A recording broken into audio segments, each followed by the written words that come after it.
তোমরা পরিপূর্ণভাবে ইসলামে প্রবেশ করো, তোমরা আপাদমস্তক মুসলমান হয়ে যাও, তোমরা আপাদমস্তক কি হয়ে যাও? মুসলমান হয়ে যাও। তো আমাদের প্রশ্ন, আল্লাহ আমরা কোন মডেল আছে না, ফার্নিচার বানাইতে গেলে এখানে ক্যাটালগ আছে, কি আছে? মডেল আছে, ক্যাটালগ আছে।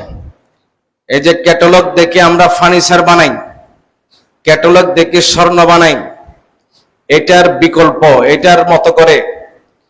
তো ইয়া আল্লাহ, আল্লাহর কাছে আমরা প্রশ্ন রাখলাম, আল্লাহ আপনি যে ইসলাম আমাদের কাছে চান, আপনি যে মুসলমান আমাদেরকে হওয়ার জন্য বলেন, আমরা কোন মডেলটা অনুসরণ করব? প্রশ্ন আসে কিনা? কেউ যদি নায়ক হতে চায় তাহলে একজন সফল নায়ককে অনুসরণ করে। কেউ যদি ভালো খেলোয়াড় হতে চায় তাহলে নেইমার, রোনালদো, মেসি এদেরকে অনুসরণ করে। কেউ যদি ভালো ক্রিকেটার হতে চায় সাকিব আল হাসান, আরো যারা যারা আছে তাদেরকে অনুসরণ করবে।